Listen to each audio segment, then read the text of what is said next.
नमस्कार. भारतीय अवधारणेच्या पॉडकास्टच्या या शृंखलेच्या नवीन एपिसोडमध्ये आपलं स्वागत आहे.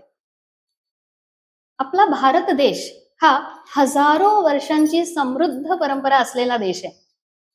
कितीतरी वर्ष आपण अखंडपणे ही संस्कृती जपली आहे आणि अर्थातच एवढ्या वर्षांमध्ये पूर्वीच्या जी सामाजिक परिस्थिती असेल आणि आत्ताची आहे यात बदल झालाय, हे साहजिकच आहे.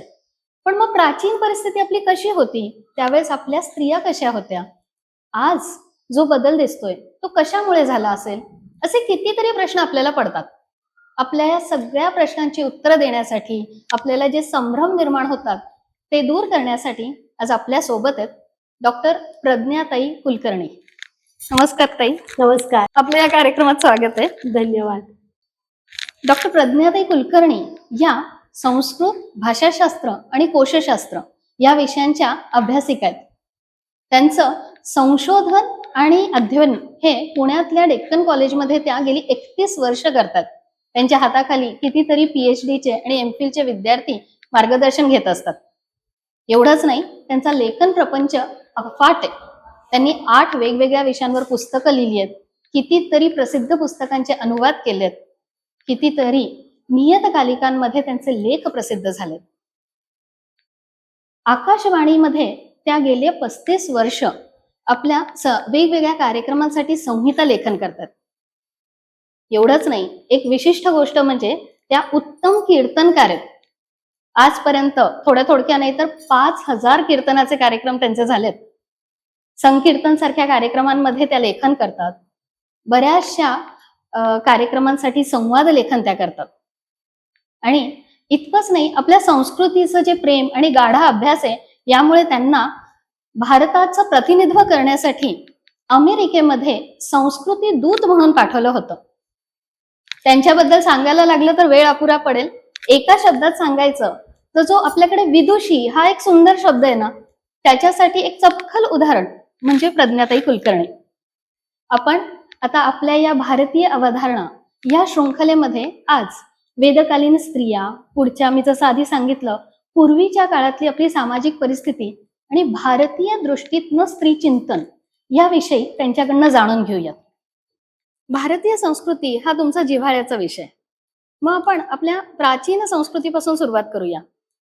आपल्या प्राचीन संस्कृतीमध्ये स्त्रियांची स्थिती कशी होती, समाज कसा होता, त्याच्यामध्ये काय बदल होत गेले, किंवा आज आपण ना आधुनिक काळात त्याच्याबद्दल खूप गैरसमज वाटतात, तर नेमकं खरी स्थिती काय होती याबद्दल तुम्ही सांगाल का?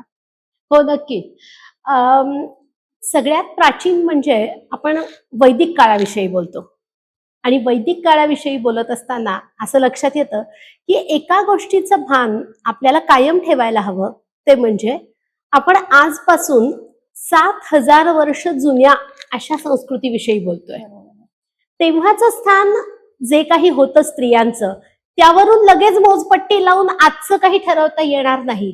फक्त आपण ज्या उज्ज्वल परंपरेविषयी, समृद्ध परंपरेविषयी बोलतो त्याची जाणीव मात्र आपल्याला नक्की होईल. ऋग्वेदाला वैदिक वाङ्मयातलं आद्य स्थान आपण दिलेलं आहे. त्याच्यामध्ये 1028 वेगळ्या वेगळ्या प्रार्थना आहेत, वेगळी वेगळी सूक्त आहेत.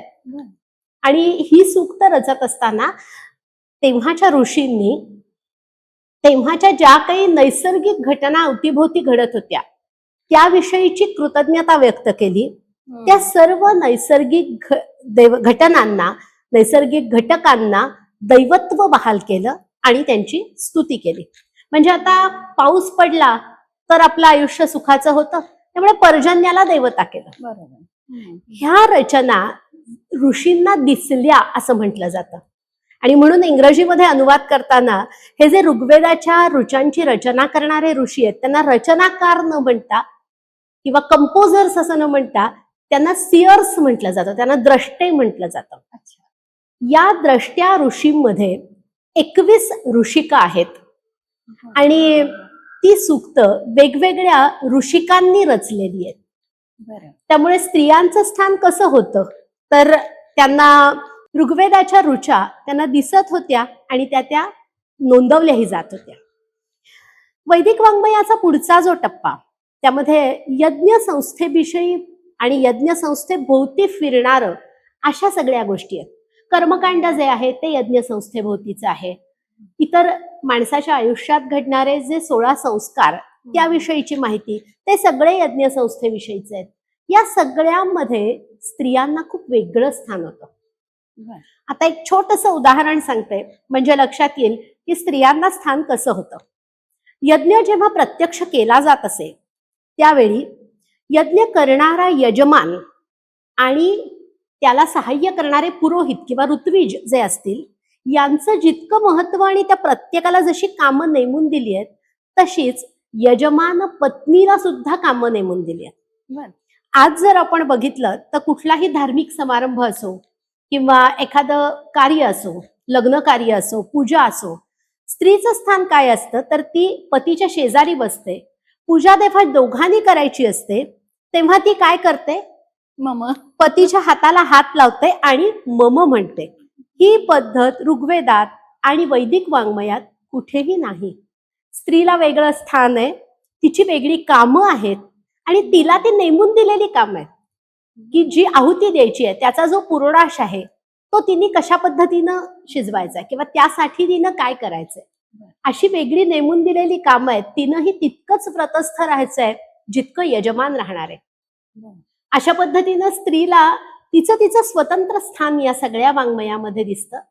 अर्थातच वैदिक वाङ्मयाचा उद्देश तत्कालीन समाजाचं प्रतिबिंब दाखवणं किंवा त्यावर लिहिणं हे नक्कीच नव्हतं.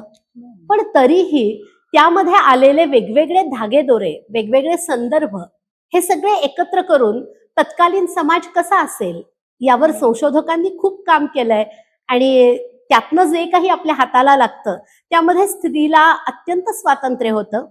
तिला तिचा आयुष्याचा सहचर स्वतः निवडायचं स्वातंत्र्य होतं. त्यामुळे समन नावाचं एक असं ज्याला आपण युवा महोत्सव म्हणू अशा पद्धतीचे महोत्सव होत असत आणि तिथे या तरुण मुली नटून थटून तयार होऊन जात असत आणि तिथे गेल्यानंतर त्यांना आवडलेल्या युवकाशी ओळख करून घेणं, बोलणं हे सगळं केल्यावर त्या ठरवू शकत होत्या की मला हा आयुष्याचा जोडीदार म्हणून योग्य आहे की नाही. जर असला तर त्यांनी ते आपापल्या घरी येऊन सांगायचं. आणि अशा युवा महोत्सवाला जाणाऱ्या मुलींना आई त्यांची तयार करून सजवून पाठवत होती. त्यामुळे आपला पती निवडणं याचं स्वातंत्र्य त्यांना होतं. पण अतिशय आत्मविश्वासू अशा त्या स्त्रिया होत्या.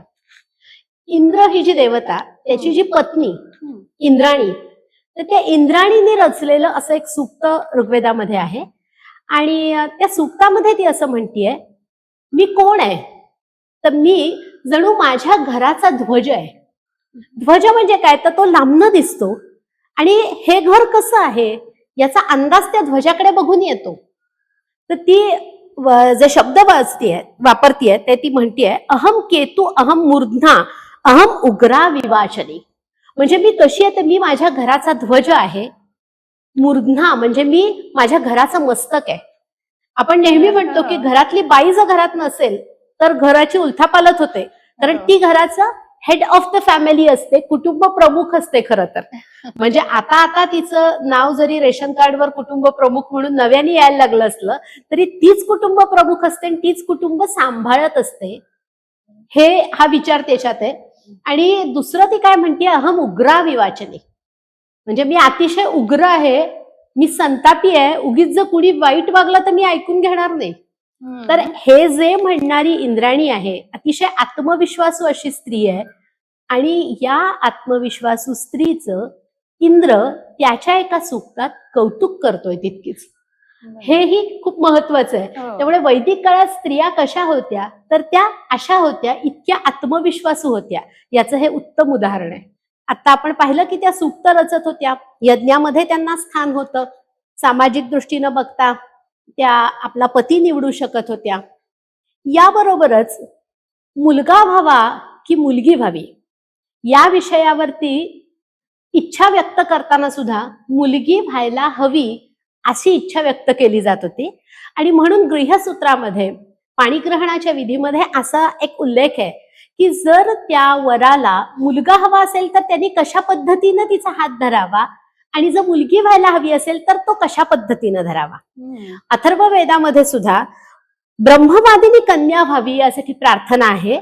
आणि तिथं असं म्हटलंय की अथय इच्छेत दुहिता मे पंडिता जायेत, मला विद्वान अशी मुलगी व्हावी अशी इच्छा तिथे प्रकट केली आहे. त्यामुळे विद्वान मुली जन्माला येणं हे घराचं सौभाग्य आहे आणि घराच्या भरभराटीसाठी, समृद्धीसाठी ते गरजेचं आहे. हे तत्कालीन पित्यांनाही पटलेलं होतं. आणि अशा पद्धतीची वैदिक वाङ्मयामध्ये स्त्रियांविषयीची भूमिका, स्त्रियांच्या जन्माविषयीची भूमिका फार सकारात्मक दिसते. एक असा फार सुंदर संदर्भ आहे. मुद्गल नावाचे एक ऋषी होते आणि त्या मुद्गल ऋषींची जी पत्नी, तिचं नाव मुद्गलानी, तर तिने एकदा रथ चालवला आणि मुद्गल ऋषी मागे बसलेत आणि ती रथ चालवतीये आणि त्या रचनेचं, त्या प्रसंगाचं अतिशय सुंदर वर्णन केलंय की ती इतकी वेगाने पुढे जात होती की तिचे केशपाश तिचा मागे उडत होता. म्हणजे वेगामध्ये ड्रायव्हिंग करणं जे आज आपण करतो तसं त्या काळीही स्त्रिया करत होत्या. वेगवेगळ्या क्षेत्रात आपण जर बघत गेलं तर सर्वत्र त्यांचं अस्तित्व आणि त्या काय करत होत्या, काय काय करू शकत होत्या, कशा शिकलेल्या होत्या, याचे असंख्य संदर्भ आपल्याला तिथे सापडतात. बरं, म्हणजे ताईंनी इतक्या छान छोट्या छोट्या उदाहरणातनं सांगितलं की त्या फक्त मम म्हणणाऱ्या स्त्रिया नव्हत्या, तर ज्या आजच्या काळातलं ड्रायव्हिंग करणाऱ्या असतील किंवा तेव्हाच्या काळी यज्ञ, आत्ताच्या काळी ऑफिस मधली कामं, अशी सर्व कामं करणाऱ्या आणि स्वतंत्र विचारसरणीच्या ब्रह्मवादिनी, जे आपल्याकडे एक शब्द आहे, तशा त्या होत्या. ब्रह्मवादिनी स्त्रियांविषयी आता उल्लेख केलात तुम्ही, तर गार्गी, मैत्रेयी ही नावं सामान्यपणे आपल्याला माहिती असतात, सुलभा माहिती असते. अशा कित्येक स्त्रिया आहेत की ज्यांनी तात्विक गोष्टींवरनं किंवा तत्वज्ञानाच्या गोष्टींवरनं त्यांनी वाद घातलेत आणि त्या वादांची वर्णनं यात सगळ्यात आहे. तर त्यामुळे प्रत्येक स्त्री सगळं करू शकेल असं नाही. मला वाटतं हा संदेश त्यामध्ये जो दिसतो तो आजही खूप महत्वाचा आहे की प्रत्येक जण प्रत्येक गोष्ट करू शकेल असं नाही, पण आपल्या मर्यादा आणि आपल्याकडे असणारी कौशल्य हे ओळखून प्रत्येक जण काहीतरी नक्की करू शकेल. जसं याज्ञवल्क्य आणि मैत्रेयी यांचा बृहदारण्यक उपनिषदात एक संवाद आहे आणि अतिशय सुंदर संवाद आहे. त्यामध्ये असा उल्लेख आहे की याज्ञवल्क्यांच्या 2 पत्नी होत्या. एक होती कात्यायनी, जी गुरुकुल सांभाळणं, म्हणजे पतीचा जो व्यवसाय होता तो सगळा व्यवसाय सांभाळणं आणि त्यासाठी त्या गुरुकुलामध्ये आलेल्या मुलांची आई होऊन राहणं, त्यांच्यासाठी सगळं करणं, घरातलं सगळं नातीगोती सांभाळणं, हे सगळं काम कात्यायनी करत होते. दुसरी जी पत्नी होती मैत्रेयी, ती कशी होती, तर तिला आध्यात्मिक गोष्टींची आणि आध्यात्मिक उन्नतीची आवड होती. त्यामुळे मैत्रेयीनं विचारलेला प्रश्न सुद्धा असा होता की मला ब्रह्मज्ञान कशाने होईल, आणि त्याला उत्तर देताना याज्ञवल्क्यांनी सांगितलं होतं की धर्म, अर्थ, काम आणि मोक्ष अशा 4 पुरुषार्थांभोवती आपल्या भारतीय विचार परंपरेमध्ये माणसाच्या आयुष्याचं सार्थक आहे. तर या 4 पैकी पहिले जे 3 पुरुषार्थ आहेत, धर्म, अर्थ आणि काम, हे दाम्पत्याने एकत्र साधायचे आहेत. पण जो 4था पुरुषार्थ आहे मोक्ष, ही वाट प्रत्येकाची वेगळी आहे, हे तिथे याज्ञवल्क्यांनी मैत्रेयीला सांगितलं होतं. म्हणजे एकाच गोष्टीमध्ये आपल्याला कात्यायनी पण आहे आणि मैत्रेयी पण आहे, स्वतंत्र विचार करू शकणारी पण आहे आणि परंपरागत स्त्रियांची म्हणून असणारी जी कामं आहेत ती करून आनंदी राहणारी, समाधानी राहणारी अशी ही स्त्री आहे. वा, म्हणजे परत ताईंनी हे उदाहरण देऊन इतकं छान सांगितलंय की घर सांभाळताना, पूर्ण आपलं गुरुकुल सांभाळताना, म्हणजे ताईंच्या भाषेत त्यांचा व्यवसायही त्या खूप छान पद्धतीने सांभाळायच्या आणि घरही सांभाळत होत्या. त्याच वेळेस मैत्रेयी ह्या मोक्ष मिळवण्यासाठी अध्यात्माचं आणि अभ्यासाच्या दृष्टीने करत होत्या. अगदी या सगळ्या उदाहरणातनं आपल्याला भारतीय दृष्टीतनं स्त्री त्या काळात, प्राचीन काळात कशी होती, सहजतेने ताईंनी समजावून सांगितलं. पण ताई, जर असं आपण आता, हे वेदकालीन स्त्रियांचं झालं आणि अगदी आत्ताच्या काही वर्षांपूर्वीचा जर इतिहास पाहिला हम्म. तर मग स्त्रियांची स्थिती आपल्याला थोडी थोडी वेगळी इतिहासात ऐकायला मिळाली. बरोबर. मग हा बदल खरंच तसा खूप बदल झाला का झाला, कशामुळे झाला, नेमकी परिस्थिती काय होती? आता या बाबतीत बोलायचं तर मला असं वाटतं की याज्ञवल्क्य मैत्रेयी संवादाचा धागा पकडून आपण पुढे जाऊया. कारण स्त्रियांवर जी बंधनं आली ती अर्थातच आपल्यावर झालेल्या आक्रमणामुळे आली. एखाद्या समाजाला जर नेस्तनाबूत करायचं असेल तर त्या समाजातल्या स्त्रिया जर वाटवल्या तर ते काम सोपं आहे हे आक्रमकांनी ओळखलं असल्यामुळे झालं असं की स्त्री रक्षणीय ठरली. आपला समाज असाच असावा असं ज्यांना वाटत होतं त्यांच्या दृष्टीनं स्त्री रक्षणीय ठरली आणि मग तिचं रक्षण करण्याची जबाबदारी आपसुकच पुरुष वर्गावर आली.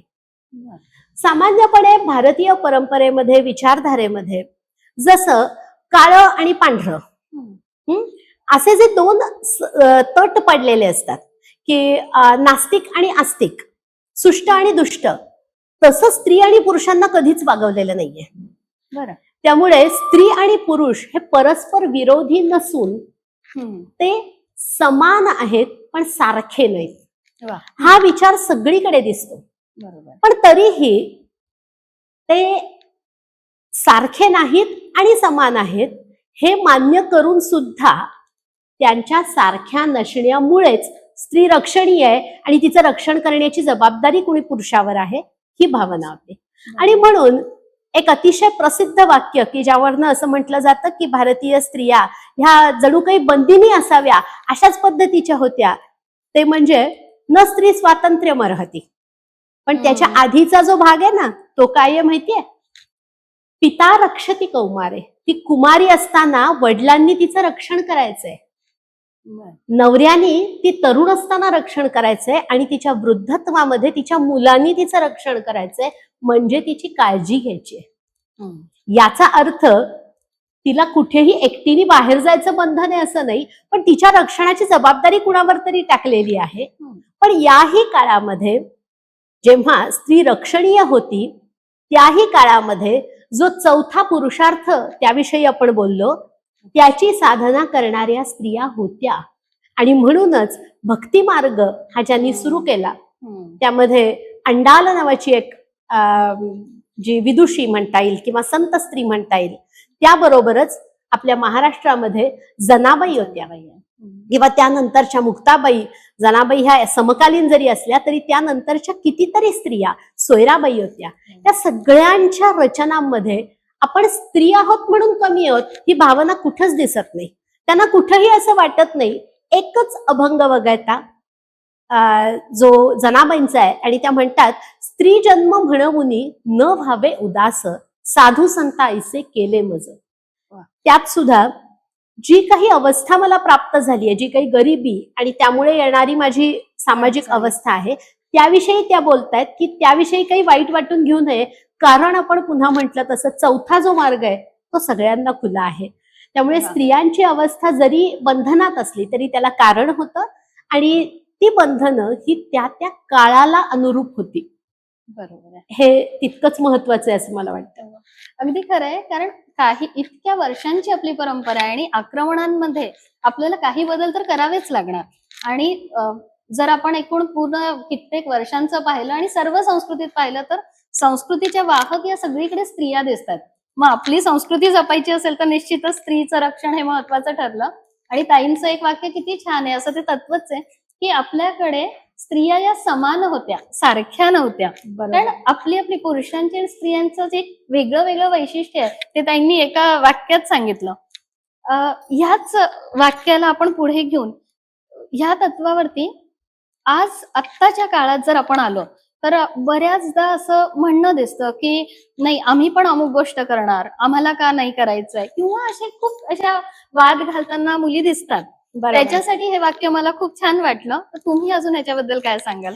याविषयी मला असं वाटतं की आपण समान आहोत पण सारख्या नाही ही भावना मुलींना आणि स्त्रियांना समजणं फार गरजेचं आहे.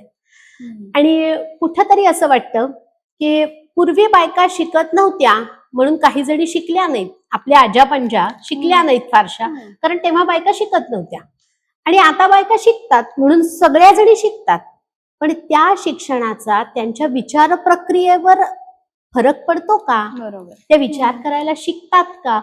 आणि ते जर शिकल्या तर मला वाटतं आपण घेतलेल्या शिक्षणाचा वापर कसा आणि कुठे करायचा हे प्रत्येकाला ठरवता येईल.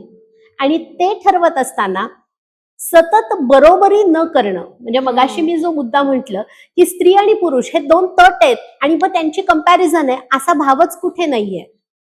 त्यामुळे एकाने अमुक केलं एकाने तमुक करायलाच हवं असं नाही. बाह्य गोष्टी म्हणजे मी कपडे पुरुषांसारखे घातले म्हणजे मी ती होणार नाही, मी नोकरी मी पण केली, मी पण पैसे कमवले म्हणजे मी तशी होणार नाही. मुळामध्ये नेचरच वेगळं आहे. भगवद्गीतेमध्ये एक अतिशय सुंदर भगवंतांनी अर्जुनाला सांगितलं की मी कुठे कुठे आहे आणि कुठल्या कुठल्या रूपात आहे. 10व्या अध्यायामध्ये विभूती योगाच्या हा सगळं विवेचन आलंय. आणि त्यात ते म्हणतायत कीर्ती श्रीर्वाक्च नारीणाम स्मृतिर्मेधा धृती क्षमा. स्त्रीमध्ये काय काय गुणांच्या रूपांनी मी आहे. मला असं वाटतं की हे जे काही 6-7 गुण इथे सांगितलेत भगवंतांनी, हे प्रत्येक स्त्रीला जन्माला घालताना तिच्यामध्ये घालून पाठवलेत. पण जसं आपण मोबाईलमध्ये सिम कार्ड घातलं तरी ते ऍक्टिव्हेट करायला लागतं की नाही, तसं ते ऍक्टिव्हेट करण्याची प्रक्रिया ही शिक्षण साधू शकतं. आणि ती जर शिक्षणाने साधली तर हे सगळे स्त्रियांमध्ये असणारे गुण धृती धारण करणं, कुटुंब धरून ठेवण्याची जी गोष्ट आहे ना ही स्त्रीच करू शकते. साधं बघा आपल्या आजूबाजूच्या घरांमध्ये जिथे 2 जावाजावांचे एकमेकींशी पटत नाही ते कुटुंब एकत्र राहू शकत नाही फार काय. त्यामुळे धरून ठेवणं धारण करणं हे मुळात आहे स्त्रीमध्ये. पण अर्थातच या सगळ्या गुणांना ऍक्टिव्हेशनची गरज आहे. जर ते ऍक्टिव्हेट झाले तर ते सकारात्मक दृष्टीनं काम करतील. त्यामुळे शिक्षणाने हे गुण ऍक्टिव्हेट होणं, या सगळ्या त्यांच्यामधल्या कौशल्यांकडे त्यांचं लक्ष वेधणं ही गोष्ट तितकीच गरजेची. आणखीन आता आपण बोललो तसं की समान आहोत पण सारख्या नाहीत याचं भान सतत असणं. त्यामुळे माफ करणं ही जी काही धरतीची एक गुण धरतीचा मानला जातो की क्षमाशील असणं हा एक गुण पुन्हा स्त्रीमध्येच असतो. आदर्श स्त्रीची विशेषणं त्याविषयी सांगताना सुभाषितकारांनी असं म्हटलंय, कार्येषु मंत्री करणेषु दासी भोज्येषु माता शयनेषु रंभा धर्मानुकूला क्षमया धरित्री भार्याच्या षाड्गुण्यवती बहुव. ह्या 6 गुणांनी युक्त अशी आदर्श स्त्री असावी. अर्थात हे सगळं आपल्याला काळाच्या कसोटीवर पारखून घ्यायला हवं.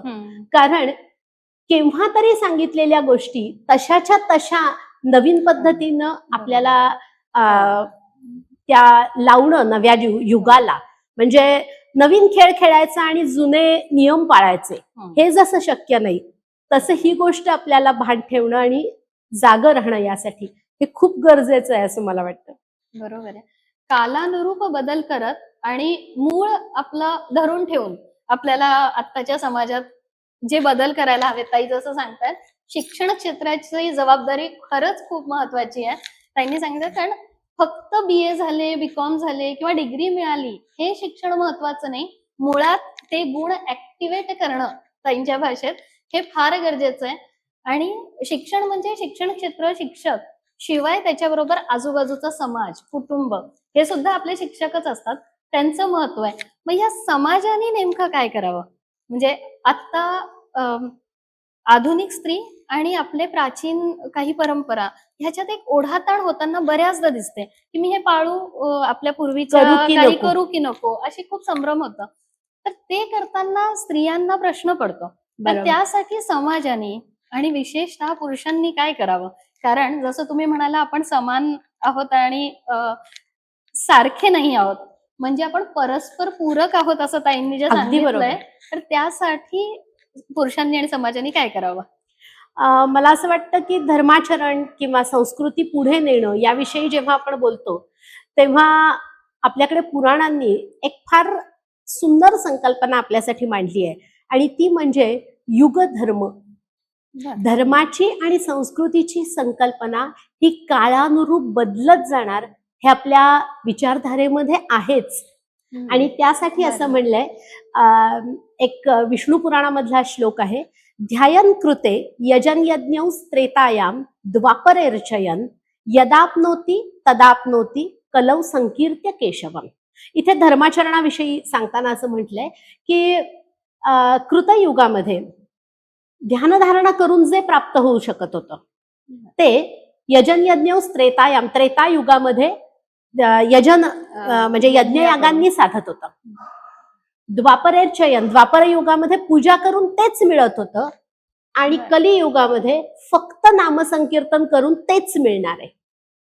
आता हे सांगत असताना, युगधर्म ही कल्पना मांडत असताना, काळ बदलला की शाश्वत मूल्य तशीच ठेवून त्याचं आवरण बदलणार, ही गोष्ट आपण लक्षात घ्यायला हवी. आपण खूपदा असं करतोय की जुनं ते सगळंच सोनं आहे म्हणून ते पकडून ठेवण्यात अर्थ नाही. तसं नवं ते सगळंच हवं वाटलं तरी त्यामध्ये तथ्य आहे की नाही पाहणं हेही गरजेचं आहे. त्यामुळे जुनं पुढे नेत असताना पुढे काय न्यायचं आणि मागं काय सोडायचं हे ठरवण्याची जी विवेक बुद्धी, समर्थांच्या वाङ्मयामध्ये हा शब्द अतिशय वारंवारतेने येतो, तो म्हणजे विवेक. तर योग्य ठरवण्याची, नीर क्षीर विवेक असा शब्द आपण अनेकदा वापरतो, की बरं आणि वाईट, जे न्यायचं ते आणि जे थांबवायचं ते, हे ठरवण्याची क्षमता मग ती स्त्रीतच असं नाही, स्त्रीत आणि पुरुषात दोघांमध्येही निर्माण व्हायला हवी. कारण काय आहे की एखाद्या स्त्रीनं विचार केला आणि तिने ठरवलं की मला ही गोष्ट या पद्धतीनं पटते आणि ही अशी पुढे न्यायला हवी, पण तिला जर कुटुंबाचं पाठबळ नसेल तर ती ते नाही करू शकणार. आणि त्यामुळे यावर एकत्रित संवाद होऊन एकत्रितपणे या गोष्टी ठरवणं की आपल्याला काय पुढे न्यायचं. एक छोटंसं उदाहरण देते. घराघरामध्ये आपण गौरी आणि गणपती बसवतो. कुठलाही सण किंवा उत्सव याचा गाभा काय आहे, तर याचा गाभा आहे आनंद निर्मिती. आणि आता गणपती बघा ना, गणपती घरात येतो त्यावेळी आपोआप दोन्ही वेळ सकाळ संध्याकाळ प्रत्येकाच्या घरामध्ये आरती होते, वातावरण किती प्रसन्न असतं. आपण जर रोज घरातल्या देवांची आरती केली तर आपल्याला कोणी नाही म्हणणार आहे का? पण आपल्याला ते जमत नाही, मग आपण तो 10 दिवसाचा कालावधी ठरवला. त्यातही सोयीनुसार त्या वेळी गोष्टी ठरत गेल्या की माझ्या घरी 7 दिवसाचा असतो, तुमच्याकडे कदाचित गौरी गणपती एकदम विसर्जन होत असेल, कुणाच्या घरी 5 दिवसाचा असतो, कुणाच्या घरी 1.5 दिवसाचा असतो. हे सगळं त्या वेळच्या सोयीनुसार ठरवणं. पण यामध्ये महत्वाचं काय आहे की गणपती बसवणं, त्याची पूजा करणं, त्या निमित्ताने आपल्या घरातल्या वातावरणाचं क्लिन्सिंग करून घेणं. एक प्रकारचं बघा ना, घरामध्ये आता गणपती बसणार आहे, आपण एरवी घर आवरत नाही असं नाही, पण आपण विशेष आवरतो, जरा विशेष स्वच्छता करतो, विशेष 4 पदार्थ करतो, 4 लोक घरात येतात, आपण 4 ठिकाणी. हे जे काही चलन वलन होतंय त्यांनी जी ऊर्जा निर्मिती होते ती निर्माण होणं, तो उत्साह आपल्यामध्ये येणं, यासाठी हा सगळा उत्सवाचा प्रकार. मग आता 16 भाज्या आणि 16 कोशिंबिरी. कुणीतरी म्हणेल की याला तुमचा विरोध आहे का? विरोध असा नाही, ज्यानं त्यानं होईल त्या पद्धतीनं पुढे न्यावं. पण मुळामध्ये गौरी बसवणं, घरामध्ये ते चैतन्य आणणं, ही गोष्ट जास्त महत्वाची आहे. एखादी भाजी तुम्हाला नाही जमली आणि तुम्ही कमी केली, कारण घरात माणसं जर 2 असतील तर त्या 16 भाज्या खायच्या कुणी? बरं, नैवेद्याला केलेली गोष्ट कचऱ्यात आपण टाकून कशी देणार? या सगळ्याचा विचार करून कुठेतरी व्यावहारिक पातळीवर त्याचा विचार करणं. पण अर्थातच तो स्त्री आणि पुरुष दोघांनी करायला हवा. त्यामुळे फक्त मुलींना काही गोष्टी शिकवून उपयोगाच्या नाहीत, वाढत्या वयाच्या मुलांनाही त्या शिकवायला हव्यात की त्यांनीही हा विचार करायला हवा. त्यांनीही परंपरा जपत असताना रूढी आणि परंपरा यातला फरक ओळखायला हवा, कारण तो एकाने ओळखून उपयोग नाही. तुम्ही आता जसं म्हणालात रूढी आणि परंपरातला फरक आपल्याला लक्षात यायला हवा, तर तो कसा लक्षात येऊ शकतो किंवा त्यात निरक्षीर विवेकबुद्धी कशी लावायची ह्याच्याबद्दल सांगू शकाल? नक्की. खर तर खूप काही बोलण्यापेक्षा आपण कहाणीच्या शेवटी म्हणतो ना, 60 उत्तराची कहाणी 5 उत्तरी सफळ संपूर्ण. म्हणजे काय, तर खूप काही बोलण्यापेक्षा एक उदाहरण दिलं की काम होतं. माझं अतिशय लाडकं उदाहरण बहुतेक माझ्या व्याख्यानात आणि कीर्तनामध्ये मी आवर्जून देते, कारण ते आवडतं आणि इतकं चटकन पटतं. रूढी आणि परंपरेतला फरक कसा ओळखायचा? एका घरातली गोष्ट आहे. एका घरामध्ये श्राद्धाचा स्वयंपाक चालू होता आणि नव्यानं आलेली सून आपल्या सासूबाईंना स्वयंपाक करायला मदत करत होती. श्राद्धाचा स्वयंपाक सामान्यपणे आपल्याकडे सगळ्यांकडे एकसारखाच असतो. आपण उडीद आणि तांदळाचे वडे करतो, खीर करतो, आमसुलाची चटणी करतो, गवारीची भाजी करतो. बराचसा स्वयंपाक उरकला होता आणि खीर करण्यासाठी सासूबाईंनी चुलीवरती तांदूळ आणि हे परतून त्याच्यामध्ये दूध घालून ठेवून दिलं होतं. वडे आधीच तळून झाले होते, ते बाजूला काढून ठेवले होते. त्या खिरीचा असा घमघमाट घरामध्ये सुटला होता. दूध उकळायला लागल्यावर असा सुंदर वास सुटला होता. त्या वासाने एक मांजराचं पिल्लू तिथे आलं आणि ते त्या चुलीपासून काही बाजूला जाईना. त्याला एकदा हाकललं, दुसऱ्यांदा हाकललं, काही केल्या ते जाईना. शेवटी चिडून सासूबाईंनी काय केलं, ते जे वडे होते ते एका टोपलीमध्ये त्यांनी काढून ठेवले होते तळलेले, ते एका डब्यात भरले. त्या मांजराच्या पिल्लाला खाली ठेवलं, त्याच्या अंगावरती टोपली पालथी घातली. का? तर ते मांजर इकडे तिकडे कुठे जाऊ नये म्हणून. सगळा स्वयंपाक झाला, सगळं झालं, जेवणं झाली आणि ते मांजर आपल्या टोपली खाली बसलं होतं निवांत. नंतर ती टोपली काढली आणि मांजराला मोकळं केलं. सुनेनी अगदी बारकाईने हे सगळं पाहिलं होतं. मग काय झालं, बरीच वर्ष मध्ये गेली आणि सासूबाई गेल्या. सून एव्हाना घरातली करती स्त्री झाली होती आणि मग सासूबाईंचं श्राद्ध करायची वेळ आली. तिनं आपल्या यजमानांना सांगितलं, मी तुम्हाला आज यादी देते करून आणि तुम्ही जरा तेवढं सामान आणा बरं, आपल्याला तयारी करायची श्राद्धाची. यादी सांगायला घेतल्यावर त्यामध्ये इतर सामान सगळं सांगितलं आणि त्याच्यामध्ये तिने सांगितलं एक मांजराचं पिल्लू आणि एक टोपलं. त्या नवऱ्याने विचारलं की अगं हे काय प्रकार आहे? नाही म्हणाले, आपल्या घरामध्ये करतात तसं, आपल्या घरामध्ये पद्धत आहे. मी पाहिलं तुमची आई असं करायची. आई करायची म्हटल्यावर बिचाऱ्यांनी सगळं ऐकलं.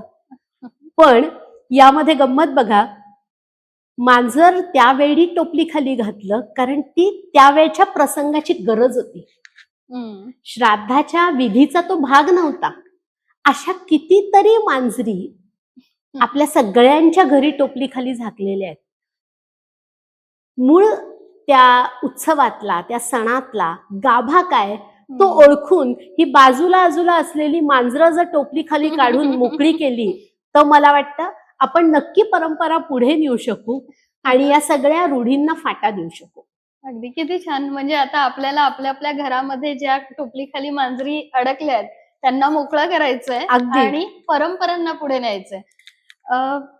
ह्या परंपरांना पुढे नेताना जसं आधी आपलं थोडंसं बोलणं झालं, मी परत त्याच एका विषयाकडे येते की आधुनिक स्त्रीला असं वाटतंय, जी आता शिक्षण घेऊन नोकरी करायला लागलीये, बाहेर पडलीये, तिला हे वाटतंय की माझी ओढाताण होतीये, मग मला ही विवाह संस्था, हे कुटुंब व्यवस्था ओझं होतंय. कुटुंब व्यवस्था आणि विवाह संस्था हे आपला भारतीय आपला गाभा आहे, भारतीय संस्कृतीचं वैशिष्ट्य आहे. ते जपण्यासाठी तुम्ही समाजाला काय उपाय सांगू शकाल किंवा काय सुचवू शकाल की नाही आपल्याला हेही जपायचंय आणि आजच्या मुलींची जी खरंच ओढाताण होतीये तेही कमी व्हायला हवं, यासाठी काय सांगू शकाल? मला असं वाटतं की खूप यावर समाजाला संदेश द्यावा एवढा माझा अधिकार नक्की नाही, पण एक गोष्ट जी सहज आजूबाजूला पाहताना लक्षात येते ती अशी की हा जो संभ्रम आहे मनामधला, यासाठी जी स्पष्टता यायला हवी ती एकट्या बाईच्या येऊन उपयोगाची नाही, तर घरातल्या वडीलधाऱ्यांच्या आणि त्याचबरोबर तिचा जो बेटर हाफ आहे या सगळ्यांच्या यायला हवी. कारण नोकरी आणि करिअर यामधली जी कसरत आहे ती करत असताना जसा तिच्या प्रायोरिटीज बदलत जाणार आहेत, तसं स्त्री जर घराबाहेर पडून नोकरी करतेय आणि पुरुषही घराबाहेर पडून नोकरी करतोय, तर घर सांभाळण्याचं प्रमुख काम जरी स्त्री करत असली, कारण आपल्याकडे प्रोव्हायडर आणि नर्चरर यामध्ये सगळा समाज विभागलेला आहे, तर घरातलं नर्चरिंगचं काम हे स्त्रीचं आहे, ते ती उत्तम करू शकते, ते तिने करायला हवं. पण त्या पलीकडे जाऊन जर ती करत असेल काही, तर त्या अशा प्रसंगांमध्ये कधीतरी तो रोल हाती घेण्याची सुद्धा दुसऱ्या पार्टीची तयारी हवी, किंवा वडीलधाऱ्यांचं त्याला अनुमोदन हवं की कधीतरी बरोबर. तिची प्राथमिकता ही बदलू शकते. कुठली गोष्ट कधी करायची, यात कशाला प्राधान्य द्यायचं, हा प्राधान्यक्रम हा थोडा शफल होत राहणार आणि हा नवीन काळामध्ये अपरिहार्य आहे. म्हणजे एखाद्या नोकरी करणाऱ्या स्त्रीच्या ऑफिसमध्ये काहीतरी अत्यंत महत्वाचं काम आहे, तर त्यावेळी तिचा सतत नर्चर करण्याचा जो रोल आहे तो घेणारं कुणीतरी घरातलंच तिथे उपलब्ध व्हायला हवं. कारण प्रत्येक वेळी तिला बाहेरनं मदत घेता येईलच असं नाही. आणि हे सामंजस्याने जर घडत गेलं, यासाठी सगळ्यांची अनुकूलता जर लाभली, तर मला वाटतं काही प्रश्न सुटतील आणि गोष्टी सोप्या होतील. त्यामध्ये पुन्हा असंच आहे की नव्याने विवाह संस्थेत आणि या कुटुंब व्यवस्थेला मान्य करणारे जी कुणी मुलं मुली आहेत, तरुण आहेत, यांनी दोघांनी एकत्र विचार यावर करणं आणि ते जुळणं हेही तितकंच महत्वाचं आहे. अगदी खरंय. या मुलांनी आणि मुलींनी, तरुणांनी दोघांनीही कुटुंबाबद्दल आता विचार करावा आणि आपली कुटुंब व्यवस्था आपण आत्ताच्या परिस्थितीत कशी जपू यावर विचार करावा. आणखीन एक महत्वाची गोष्ट की पूर्वी एकत्र कुटुंब होती, नोकरी व्यवसायाच्या निमित्तानं आपापली गावं सोडून लोक शहरात आले आणि अर्थातच न्यूक्लिअर कुटुंब आपण अनुभवायला लागलो. ती जशी अनुभवायला लागलो त्याच्या समस्या वेगळ्या होत्या, त्याचे फायदे आणि तोटे हे दोनही अनुभवून आता जी तिसरी पिढी आहे त्यामध्ये एक विचार प्रवाह असा सुद्धा दिसतोय की काही शहाण्या लोकांना एकत्र कुटुंब पद्धतीचे फायदे लक्षात आलेत. कारण आधीच्या पिढीने न्यूक्लिअर कुटुंबाचे फायदे बघितले, पण असं लक्षात आलं की आपण जर दोघंही जण नोकरी करत असलो तर आपल्या मुलांच्या संगोपनासाठी आपल्याला काय हवं, आणि मग टेम्पररी काळासाठी आई वडिलांना बोलवण्यापेक्षा आपल्या जवळच ते कुठेतरी राहिले तर ही संकल्पना खूप महत्वपूर्ण झाली आहे आणि तशी रुजायला लागली आहे. त्यामुळे या दोन्हीचा समतोल साधत आणि कुटुंब पद्धतीचा, एकत्र कुटुंबाचा आणि न्यूक्लिअर कुटुंबाचा, या दोन्हीचाही मध्य काढत असं काहीतरी आपल्याला डिव्हाइस करायला हवं की जेणेकरून स्वातंत्र्यही अबाधित राहील आणि एकमेकांना पूरक, फक्तच एक जण दुसऱ्याला पूरक असा नाही, तर दोनही पिढ्या एकमेकांना पूरक अशा पद्धतीने एकत्रितपणे राहून ही कुटुंब व्यवस्था अशा पद्धतीने आपल्याला नक्कीच जपता येईल. किती छान सांगितलं ताईंनी. सुवर्ण मध्य गाठायचा आहे. एखादी गोष्ट त्रासदायक होती म्हणून सोडून नाही द्यायची. तो आपला गाभा आहे, विवाह संस्था आणि कुटुंब व्यवस्था. तर आपल्याला आजचं आणि पूर्वीचं याचा सुवर्ण मध्य गाठायचा आहे. या सुवर्ण मध्याच्या अनुषंगाने मग प्राचीन भारतात पासून स्त्रीचा जो प्रवास हा जो चालू झालाय तो आजपर्यंत, ह्या सगळ्या प्रवासाबद्दल तुम्ही असं थोडक्यात किंवा एखाद्या वाक्यात काय सांगू शकाल? तुम्हाला काय वाटतं? कारण इतक्या वर्षांचा तुमचा याचा अभ्यास आहे. खरं तर हा एकच असा माझा अभ्यासाचा विषय आहे असं म्हणणंही थोडंसं धारिष्ट्याचं ठरेल, पण मला असं वाटतं की स्त्रीमध्ये असणाऱ्या ज्या अंतर्भूत असणाऱ्या जी कौशल्य आहेत, ज्या क्वालिटीज आहेत, त्या तशाच आहेत. म्हणजे पुढच्या पिढीच्या मुली सुद्धा ते सगळे डीएनए घेऊनच जन्माला येणार आहेत. कीर्ती श्रीर्वाक्च नारीणाम स्मृतिर्मेधा धृती क्षमा हे पुढच्याही पिढीच्या बाईमध्ये येणारच आहे. आणि त्यामुळे परस्पर पूरक असणारी ही दोन एलिमेंट्स किंवा ह्या दोन घटक समाजाचे, स्त्री आणि पुरुष, यांनी परस्परांना अनुकूल होऊन परस्पर पूरक कसं होता येईल यासाठी काळानुरूप बदललेल्या काही गोष्टी, काही प्रशिक्षण असं जर आपण त्यांना देऊ शकलो तर मला वाटतं परंपरा जपत आपली संस्कृती पुढे नेणं, तिचा प्रसार करणं, या गोष्टी आपल्याला सहज साध्य होतील. आणि जे विचार वसुधैव कुटुंबकम सारखे जे विचार की फक्त मी, माझं घर, माझे आई वडील एवढंच मर्यादित न राहता त्या पलीकडे जाऊन विचार करणं, हा विचारही कुठेतरी त्यांच्या मनामध्ये जर रुजवला तर समाजातलं एक चांगलं कुटुंब, समाज हेच एक चांगलं कुटुंब तयार होईल. आणि ते करण्याची क्षमता अजून तशीच आहे. काळ बदललाय, परिस्थिती बदलली आहे, मुलांच्या मनामधला आदर आहे तो दाखवायच्या पद्धती बदलल्या आहेत. अशा कित्येक गोष्टी आहेत की ज्याचं एक्सप्रेशन बदललंय, ती भावना तशीच आहे. अजूनही लोक प्रेमात पडतायत, अजूनही लोक लग्न करतायत, अजूनही लोक आई वडिलांसाठी वाटेल ते करायला तयार आहेत. अगदी हे सगळे घटक समाजामध्ये अजूनही आहेत.